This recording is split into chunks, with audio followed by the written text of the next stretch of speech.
We are back with three more incredible athletes from the fastest women on the planet, Masai, Julien, and of course Melissa.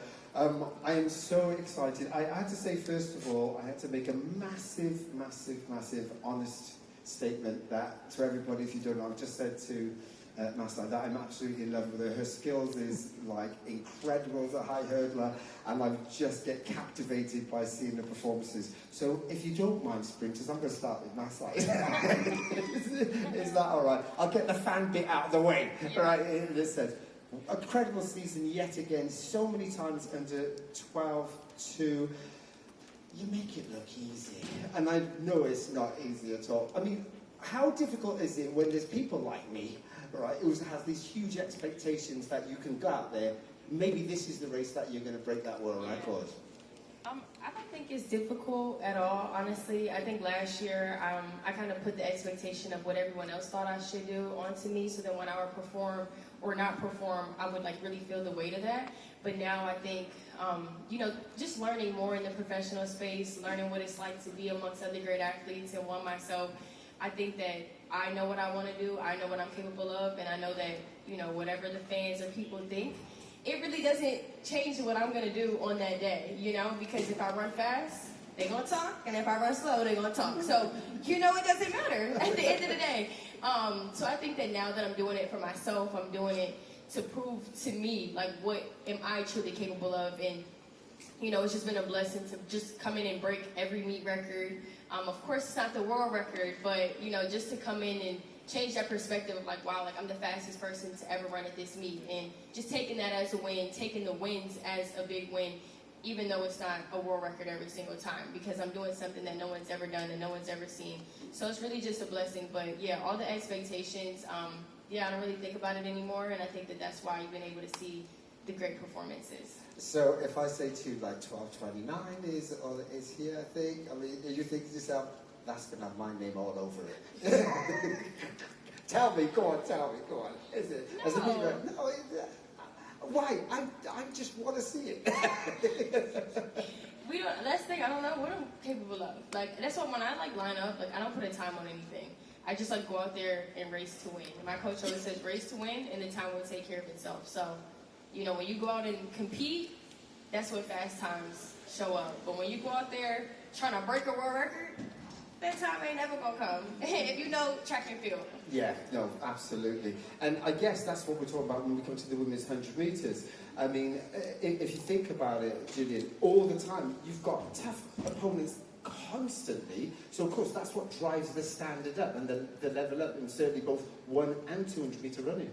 Yeah, most definitely. And it's always a great opportunity every single time you go to the track. You just know it's going to be a fast race, or it's just a dogfight, if you want to call it that. But it's always a great opportunity just lining up against these amazing women. And I try to take it one day at a time, one step at a time, and one race at a time to just go out there and try to do my best in those tough competitions.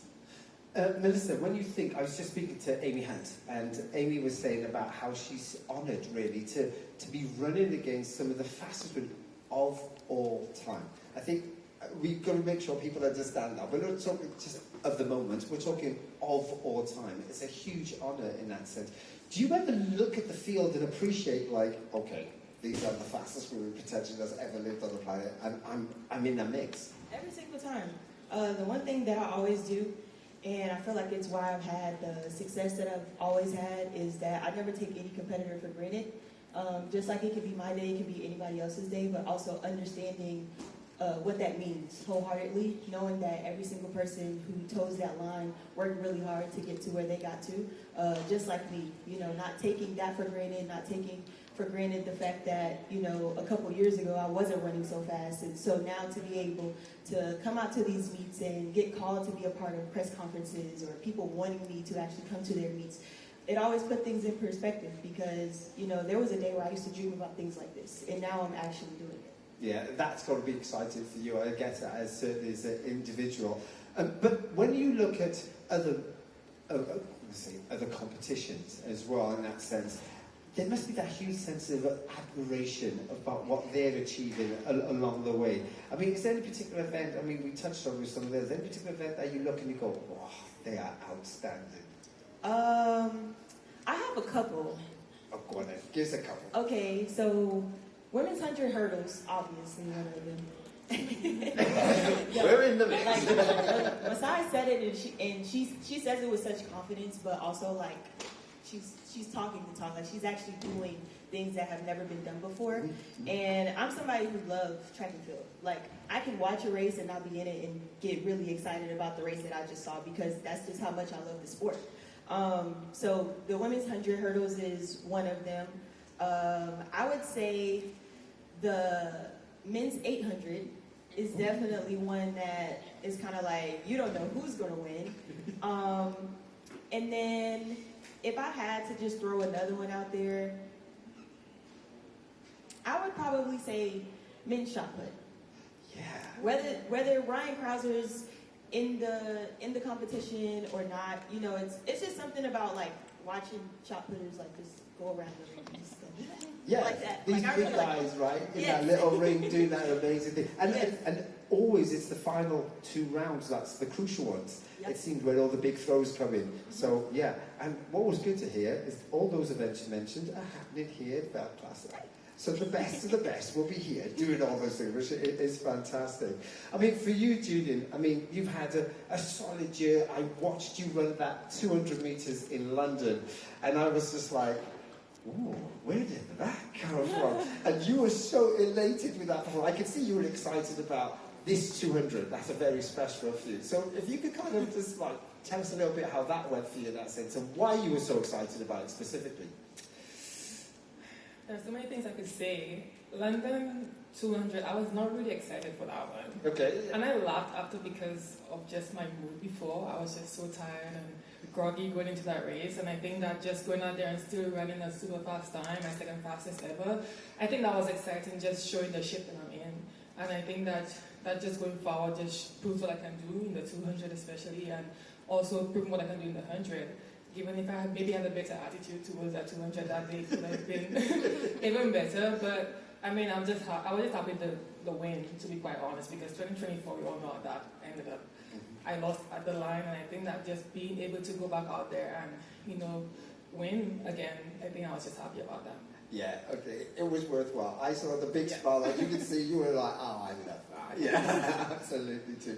Masai, if I could come to you, the women's hurdles has always been competitive, absolutely.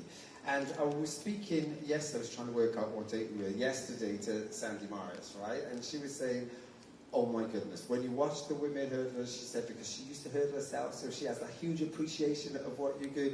And so she was giving me a little bit of the reasons why she felt it was such an outstanding event.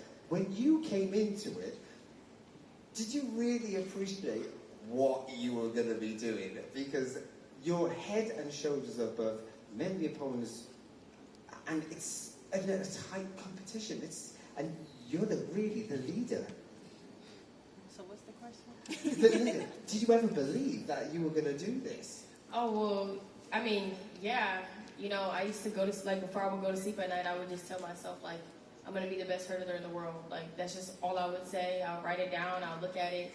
And I never believed in it at first. And then when I broke the collegiate record my last year in college, I was like, wait, hold on. Did this actually work? Like, you know, manifesting these things. So, you know, I've said it for so long. I feel like I played my role. I feel like I went through everything that I needed to go through to get to where I'm at now, to truly dominate and be that front runner that everyone says. And, you know, I've had to lose in front of the world. I had to be humiliated. I had to take them L's, you know, like those uncomfortable places that you don't want to be in, but those uncomfortable places get you to, you know, the places that you dream. So for me, I played my role, you know, I played my part, and I think that I'm done playing my role nicely. You know, I'm here to stay. I don't want to regret these years, these opportunities, these meets. You know, looking back, last year, I was just like, you know, we don't always get the opportunity to compete on the world stage in these finals. And when I got 4th place, I was just like, this can't happen again. What am I going to do to make sure that this doesn't happen again? Because I have the talent, I have the coach, I have everything that I need. So, you know, I just had to look myself in the mirror, and it was humbling. It was embarrassing. And everyone thought that I was going to win, and, you know, I didn't. So, you know, I had to do the self-work. I had to really understand what I wanted out of this sport. And like I said, I don't want to regret. I don't want to look back. I don't want to be done and be like, dang, I should have did this, or I could have did this, or I could have did that. So, I just am taking advantage of what I have right now. I'm taking advantage of my body, my mindset, my athleticism, my age, all these things. And I'm just taking advantage of what I have and what God has given me. So, how difficult is it, though, to look in the mirror and be generally honest? It's hard. Like, I had a conversation with my agent the day after the final, and it wasn't a conversation that many people know about. And I wanted to make some big changes, and he's like, no. Talk to my boyfriend. He's like, no. And I'm like, all right, I got some real people in my circle, and I didn't change anything. I stayed down. I trusted the process, and I knew what I wanted to do coming into this year. And like I said, I just didn't want to regret what I have now. And I'm just like, I think people get to the end of their career and they're still chasing for what they could have gotten in that time. And I was like, I'm not going to do that. I'm not going to regret. Because my mindset at the Olympics was like, you don't have this opportunity every year. You have this once every 4 years. So make do what you got to do now. And I think that now that I've kind of taken the what if out of it, when I step to the line, I'm just like, what can I do? Just change your perspective. Like, what are you capable of? What can you do? Like, take the fear out of it. You train, you work hard. Like, now's the time to have fun. Now's the time to just see what you can do. So, like I said, I played my role. I played my part, and I had to go through what I went through to get to where I'm at. So, it's a blessing. The season's not over. Nope. Where I feel like, it's going to start once I get to that Diamond League final. That'll be my momentum going into Ultimates. And then we can, chill a little bit. But right now, I'm locked in. I'm trying to come home with one of these trophies. It'll be my first Diamond League final next week, so I'm excited. It's interesting because listening to you there, I think there's so many clear messages that young athletes can pick up on and use, and they'll be so inspired from what you've just said. So thanks for being so honest and open. Thanks, in guys. that sense, seriously. Julien, if I can say to you then, we've talked about a great 200 metres, we're going to go back to the 100 metres, and the competition that you guys have is just phenomenal. And for somebody who watches, again, it's kind of like when we say about the women's 800 metres or the men's, the field is so stacked, anybody can win, right? Literally. How nerve-wracking is it for you when you're on the line going, I just need to do the first 10 right, the first 15 right, and then get into my upright position, and blah, blah, blah, blah. Because, it changes. Things can change along the way. So how difficult is it for you? And you're going to get the same question, so don't think you're getting away with this, right? It stays. Yeah. I think it depends on the day, to be quite honest, and how I feel and if I'm overthinking anything. But I try to not go into a race thinking of too many things. I think because that's when you tend to mess up, when you start overthinking. And something my coach tried to teach me at practice is just get everything out your head. Just forget it. Even though he gave me an instruction to do, sometimes I still go in the blocks thinking about it. And it just crumbles. But how I go into a race is I just try to not think about things, clear my mind, and see how it turns out. I think my body's just so used to doing the repetitions at practice, so it's kind of used to it. So I try not to go in the race thinking about too many things at the exact same time. Didn't give too much secrets away. I like that. It's like, because you're being opponents, is it, right? So you don't want to give too many secrets away. So, but is your process kind of the same in that way? Just get clear minds, because competitions can be steep. Yeah, I would say for me, it's easier said than done. But it starts with just being in the moment, whatever moment you're in. Not trying to look too far ahead, not trying to look at, if you had a race before, like what you could have done better. Like obviously looking at it in that moment of like what I could do better, but not heaping on that or whatever the case may be. Just trying to be in whatever moment that you are. But then also having the confidence of knowing that you did everything that you possibly could to get to the moment that you're in right now. So, like Masai said, what are you going to do with that, right? And then just making sure that at the end of the day, when you do step to that line, once you have respected everyone else that is in the field with you, once that gun goes off, it's time. Like there is no more thinking. There's no more time to be trying to feel the feels or go with the flow or whatever the case may be. When that gun goes off, I'm trying to get to the finish line first. Yeah, I mean, I used to train with one of my biggest rivals constantly every single day. And, you know, people just used to ask me the question, how can you train with the person that is your biggest rival?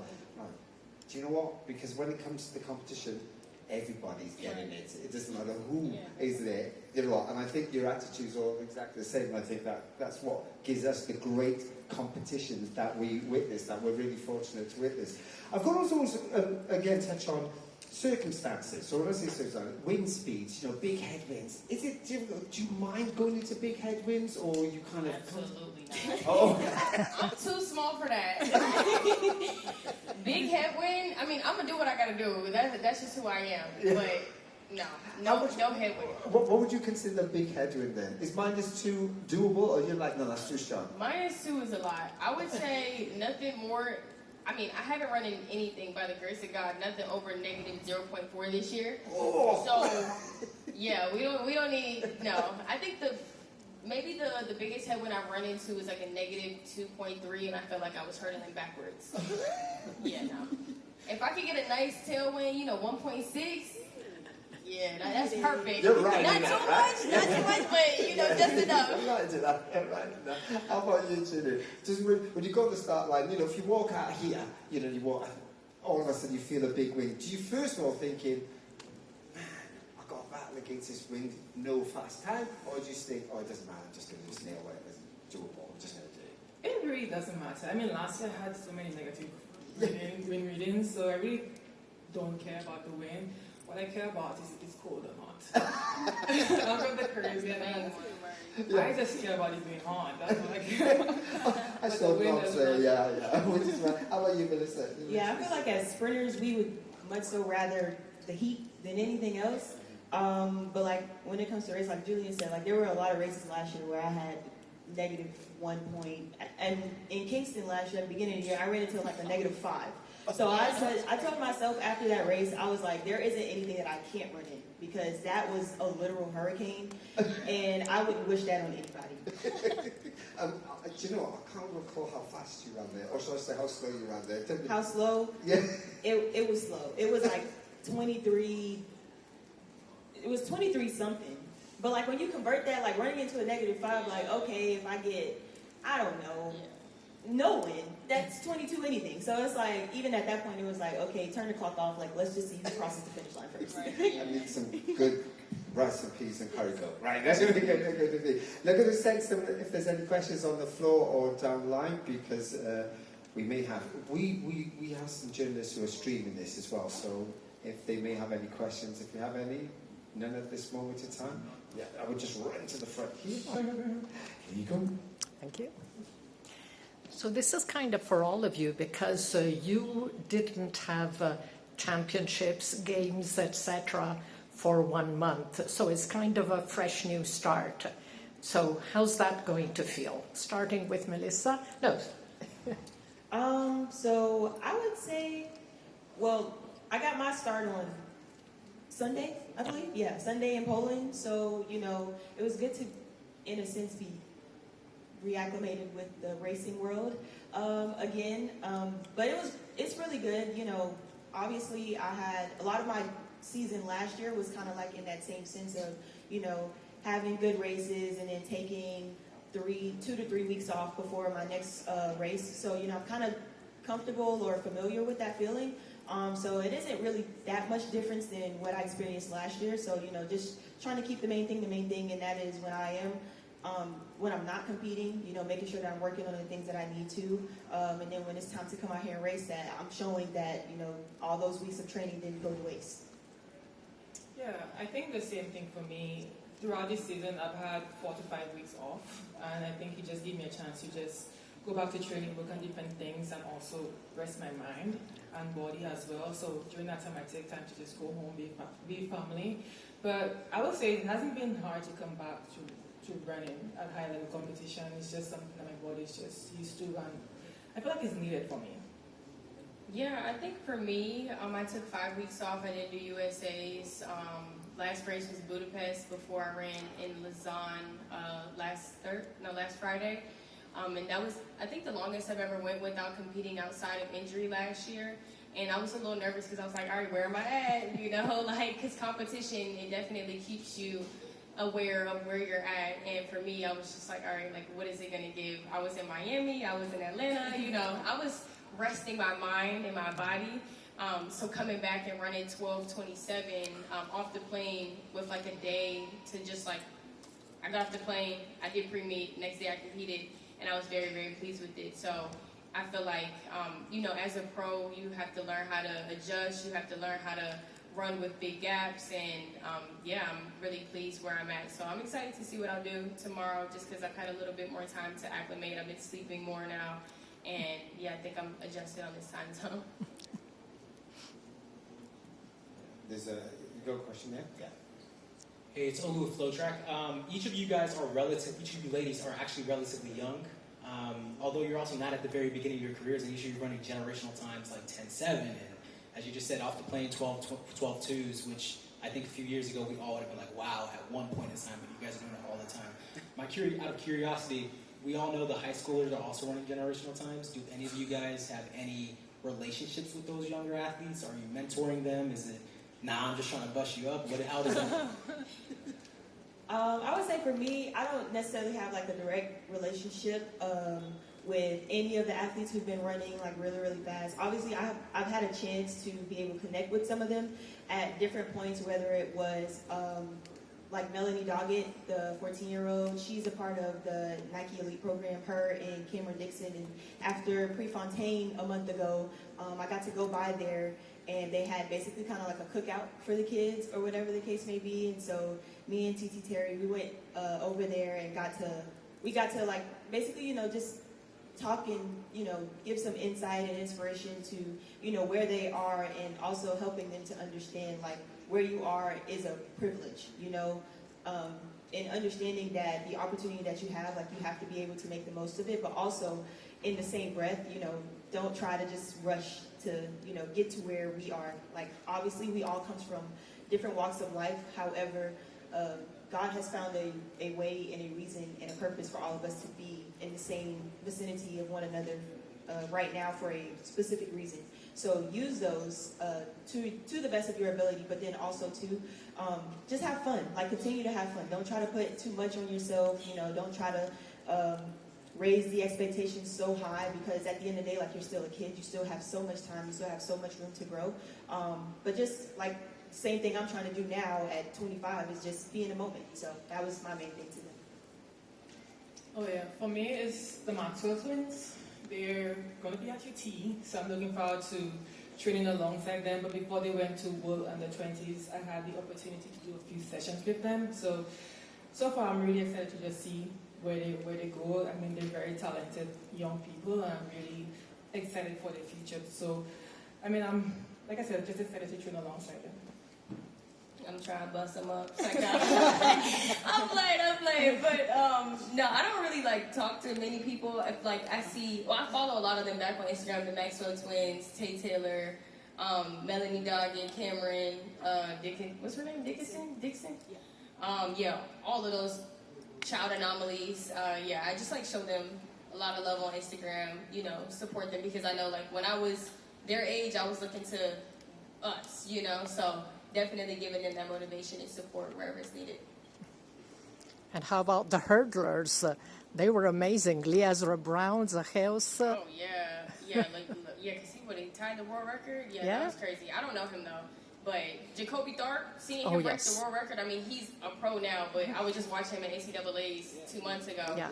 So I was like, yo, 1275 was crazy. Like, when I seen that, it just didn't even look right. So, yeah, when I seen that, I was like, yeah, bro, do that again.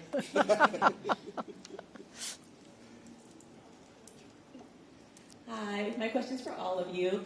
You guys all talked about the benefits of taking some time off of racing. But could you talk about the benefits of having kind of a shorter window between, like, your last race and now? Oh, yeah. Who's going first? Wait, I don't understand the question.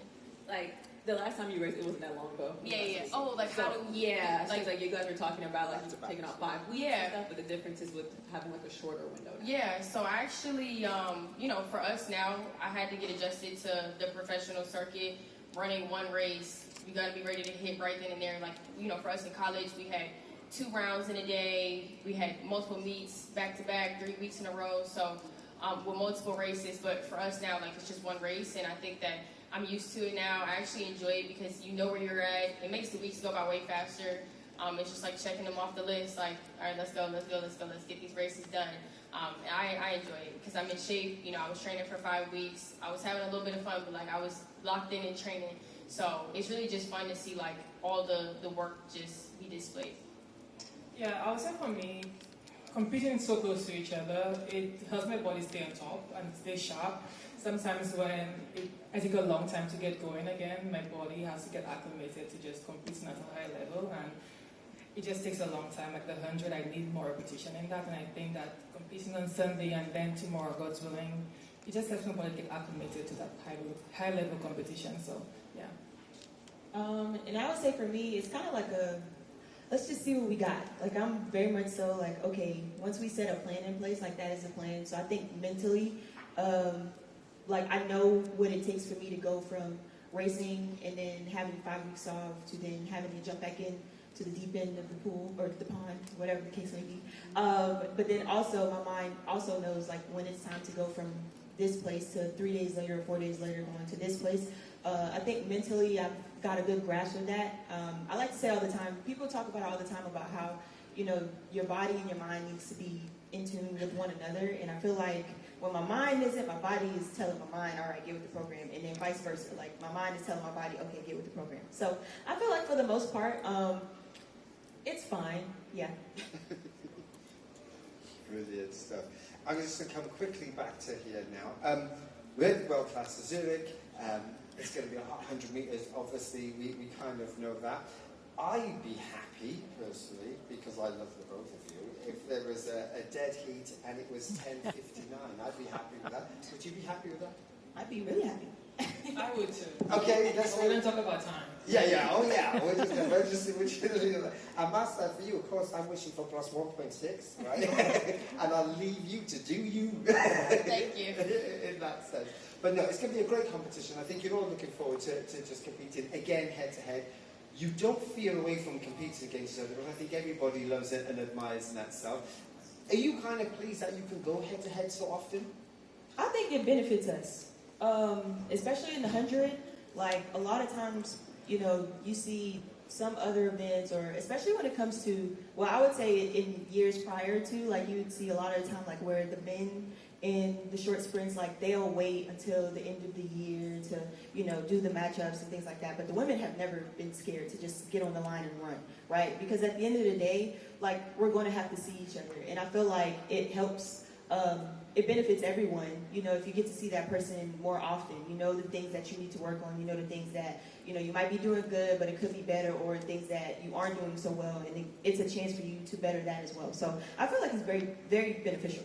Do you agree with that? Yeah, I would definitely agree, and I think also too, just speaking from a personal standpoint, is I also don't get that competition in practice as much as I should. So getting that early on in the season, it gives me a chance to work on something.